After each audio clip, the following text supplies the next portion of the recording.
Carta de Tiago, capítulo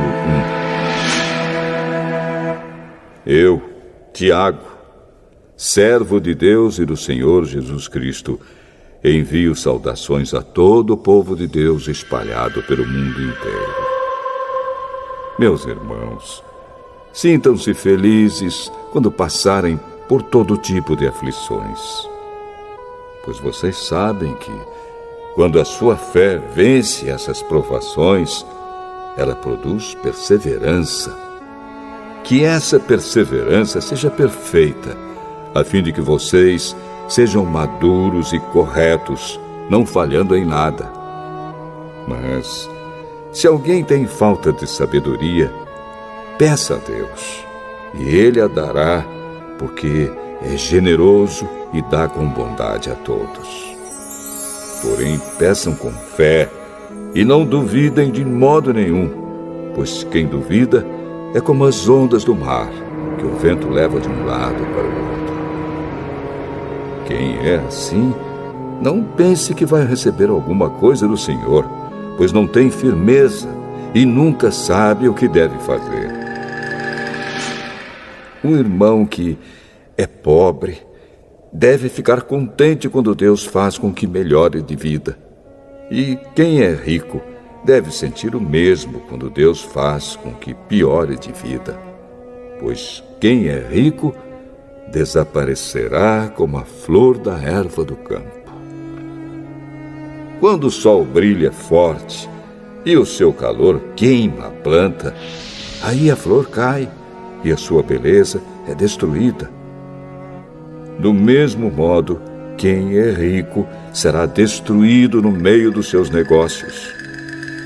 Feliz é aquele que nas aflições continua fiel, porque depois de sair aprovado dessas aflições, receberá como prêmio a vida que Deus promete aos que o amam. Quando alguém for tentado, não diga: esta tentação vem de Deus. Pois Deus não pode ser tentado pelo mal, e Ele mesmo não tenta ninguém. Mas as pessoas são tentadas quando são atraídas e enganadas pelos seus próprios maus desejos. Então esses desejos fazem com que o pecado nasça, e o pecado, quando já está maduro, produz a morte. Não se enganem, meus queridos irmãos. Tudo de bom que recebemos e tudo o que é perfeito vem do céu, vem de Deus, o Criador das luzes do céu. Ele não muda, nem varia de posição, o que causaria a escuridão. Pela sua própria vontade, Ele fez com que nós nascêssemos por meio da palavra da verdade, a fim de ocuparmos o primeiro lugar entre todas as suas criaturas. Lembrem disto, meus queridos irmãos. Cada um esteja pronto para ouvir, mas demore para falar e ficar com raiva, porque a raiva humana não produz o que Deus aprova. Portanto, deixem todo costume imoral e toda má conduta. Aceitem com humildade a mensagem que Deus planta no coração de vocês, a qual pode salvá-los. Não se enganem. Não sejam apenas ouvintes dessa mensagem, mas a ponham em prática. Porque aquele que ouve a mensagem e não a põe em prática é como uma pessoa que olha no espelho e vê como é. Dá uma boa olhada, depois vai embora e logo esquece a sua aparência. O Evangelho é a lei perfeita que dá liberdade às pessoas. Se alguém examina bem essa lei e não a esquece, mas a põe em prática, Deus vai abençoar tudo que essa pessoa fizer. Alguém está pensando que é religioso? Se não souber controlar a língua, a sua religião não vale nada, e ele está enganando a si mesmo. Para Deus, o Pai, A religião pura e verdadeira é esta: ajudar os órfãos e as viúvas nas suas aflições e não se manchar com as coisas más deste mundo.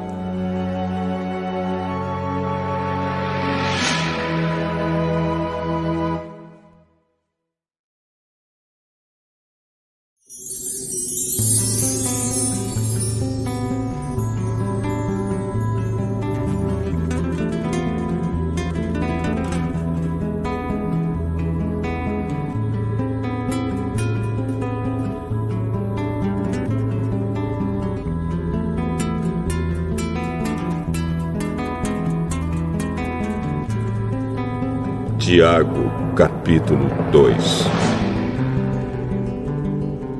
Meus irmãos, vocês que creem no nosso glorioso Senhor Jesus Cristo, nunca tratem as pessoas de modo diferente por causa da aparência delas.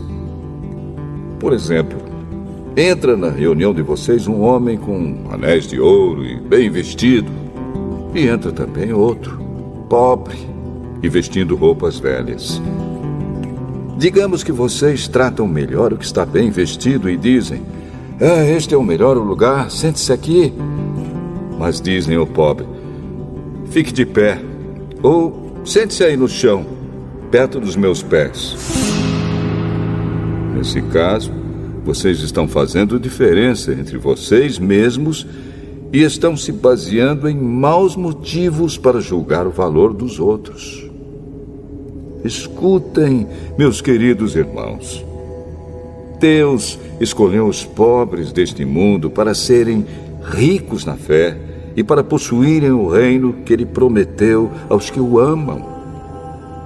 No entanto, vocês desprezam os pobres.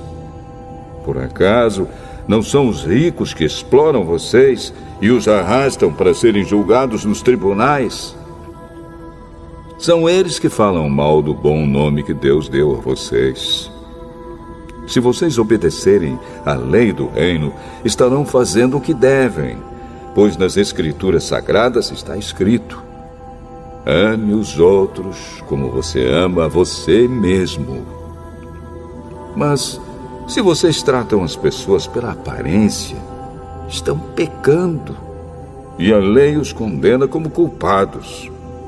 Porque quem quebra um só mandamento da lei é culpado de quebrar todos.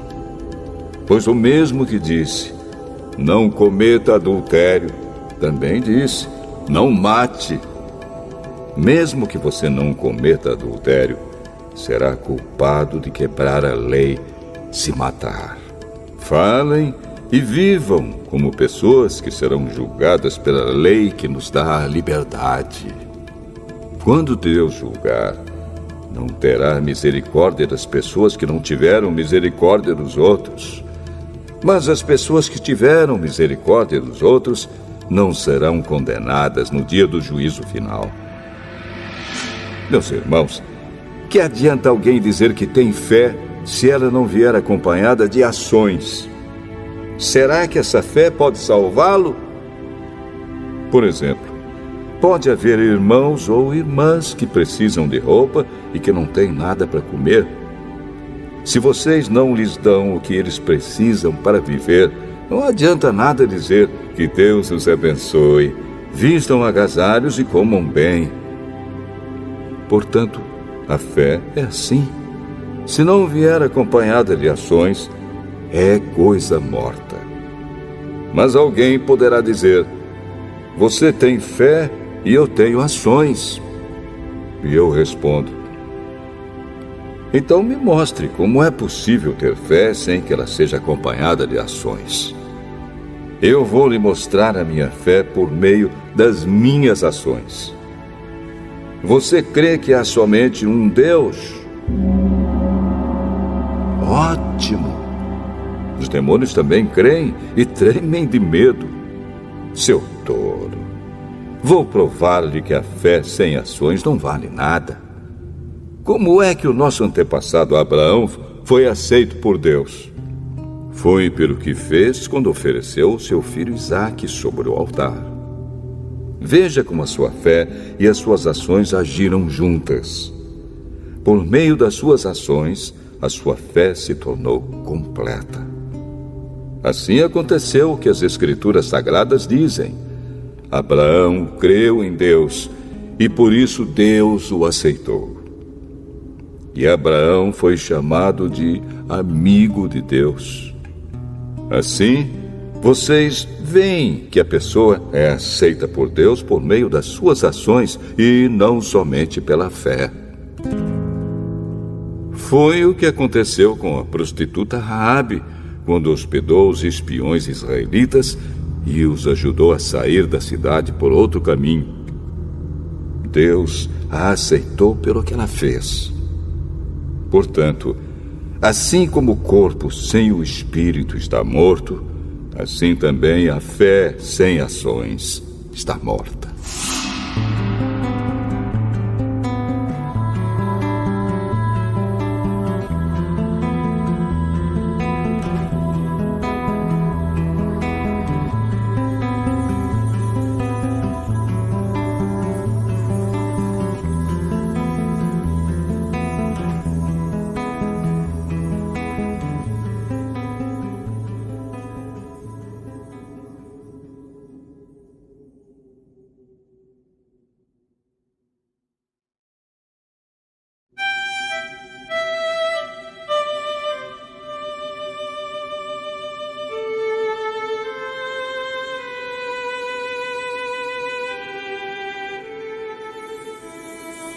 Tiago, capítulo 3.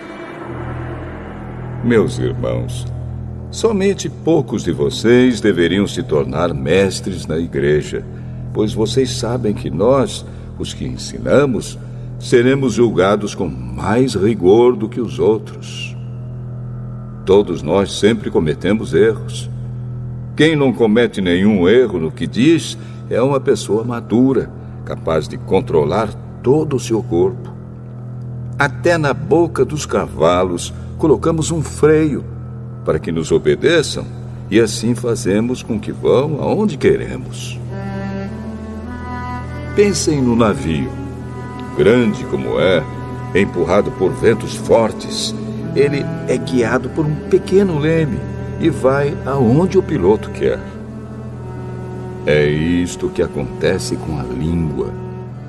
Mesmo pequena, ela se gaba de grandes coisas. Vejam como uma grande floresta pode ser incendiada por uma pequena chama. A língua é um fogo.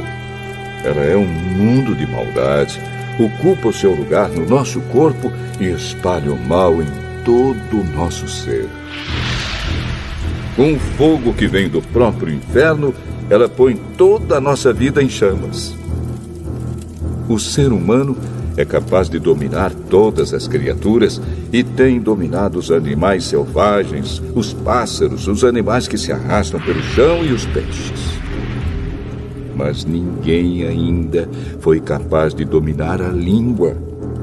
Ela é má, cheia de veneno mortal e ninguém a pode controlar. Usamos a língua tanto para agradecer ao Senhor e Pai, como para amaldiçoar as pessoas que foram criadas parecidas com Deus. Da mesma boca saem palavras tanto de agradecimento como de maldição. Meus irmãos, isso não deve ser assim. Por acaso pode a mesma fonte jorrar água doce e água amarga? Meus irmãos, por acaso pode uma figueira dar azeitonas ou um pé de uva dar figos? Assim também, uma fonte de água salgada não pode dar água doce. Existe entre vocês alguém que seja sábio e inteligente? Pois então que prove isso pelo seu bom comportamento e pelas suas ações, praticadas com humildade e sabedoria. Mas se no coração de vocês existe inveja, amargura e egoísmo, então não mintam contra a verdade, gabando-se de serem sábios. Essa espécie de sabedoria não vem do céu. Ela é deste mundo, é da nossa natureza humana e é diabólica. Pois onde há inveja e egoísmo, há também confusão e todo tipo de coisas más. A sabedoria que vem do céu é, antes de tudo, pura. E é também pacífica, bondosa e amigável. Ela é cheia de misericórdia, produz uma colheita de boas ações, não trata os outros pela sua aparência e é livre de fingimento. Pois a bondade é a colheita produzida pelas sementes que foram plantadas pelos que trabalham em favor da paz.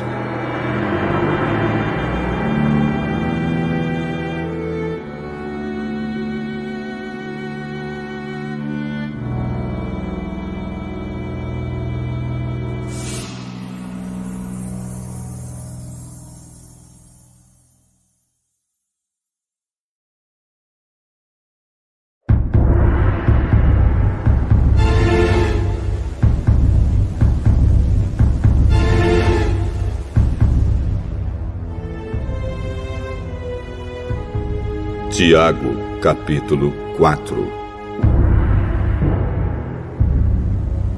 De onde vêm as lutas e as brigas entre vocês?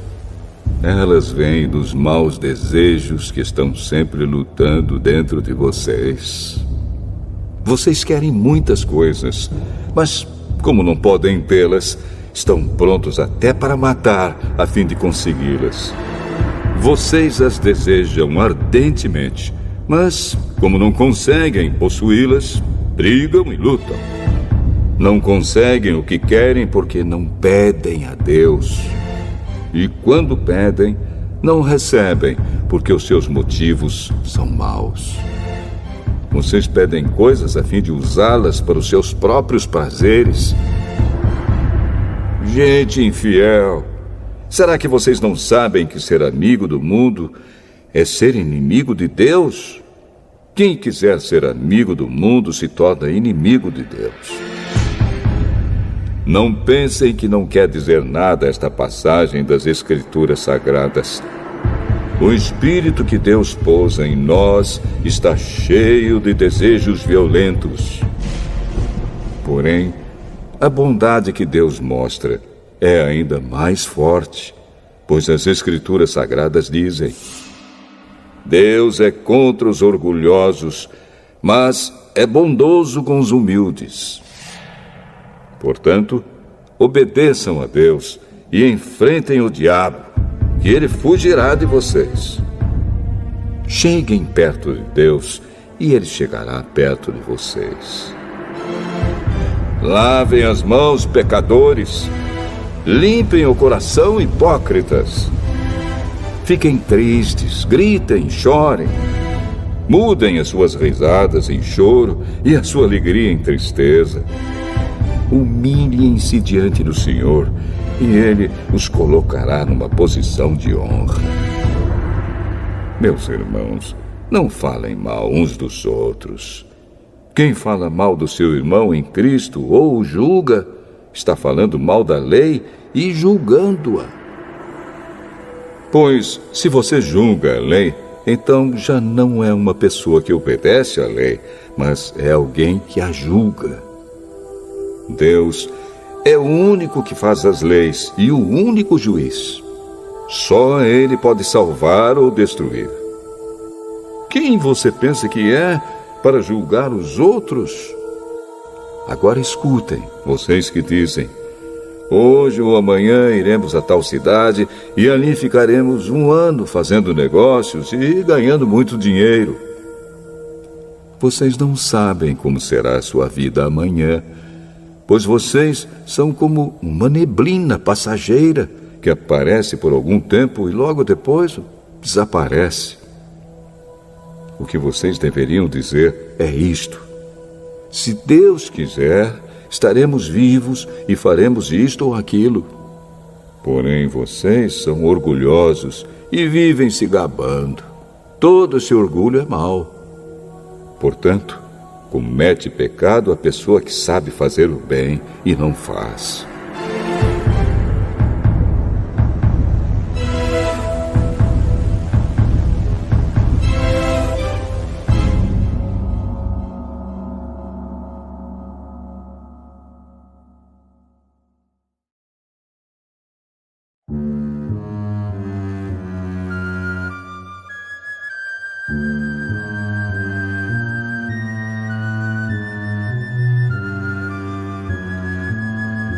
Tiago, capítulo 5. Agora, ricos, escutem. Chorem e gritem pelas desgraças que vocês vão sofrer. As suas riquezas estão podres e as suas roupas finas estão comidas pelas traças. O seu ouro e a sua prata estão cobertos de ferrugem. E essa ferrugem será testemunha contra vocês, e como fogo comerá o corpo de vocês. Nestes últimos tempos, vocês têm amontoado riquezas e não têm pago os salários das pessoas que trabalham nos seus campos. Escutem as suas reclamações. Os gritos dos que trabalham nas colheitas têm chegado até os ouvidos de Deus, o Senhor Todo-Poderoso. Vocês têm tido uma vida de luxo e prazeres aqui na terra e estão gordos como o gado pronto para o matadouro. Vocês têm condenado e matado os inocentes e eles não podem fazer nada contra vocês. Por isso, irmãos, tenham paciência até que o Senhor venha. Vejam como o lavrador espera com paciência que a sua terra dê colheitas preciosas. Ele espera pacientemente pelas chuvas do outono e da primavera. Vocês também precisam ter paciência. Não desanimem, pois o Senhor virá logo.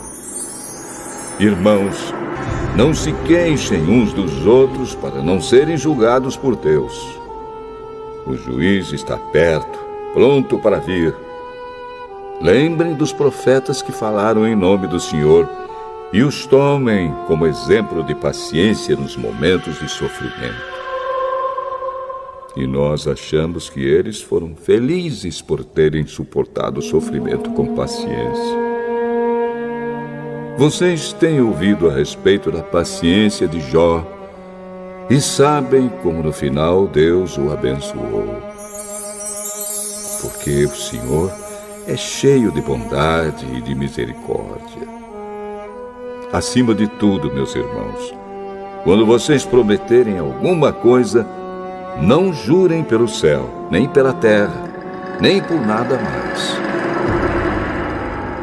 Digam somente sim quando for sim, e não quando for não, para que Deus não os condene. Se algum de vocês está sofrendo, ore. Se alguém está contente, cante hinos de agradecimento. Se algum de vocês estiver doente, que chame os presbíteros da igreja para que façam oração e ponham azeite na cabeça dessa pessoa em nome do Senhor. Essa oração feita com fé salvará a pessoa doente. O Senhor lhe dará saúde e perdoará os pecados que tiver cometido. Portanto, confessem os seus pecados uns aos outros e façam oração uns pelos outros para que vocês sejam curados. A oração de uma pessoa obediente a Deus tem muito poder. O profeta Elias era um ser humano como nós. Ele orou com fervor para que não chovesse, e durante 3 anos e meio não choveu sobre a terra. Depois orou outra vez, e então choveu, e a terra deu a sua colheita. Meus irmãos, se algum de vocês se desviar da verdade e outro fizer voltar para o bom caminho, lembrem disto. Quem fizer um pecador voltar do seu mau caminho, salvará da morte esse pecador e fará com que muitos pecados sejam perdoados.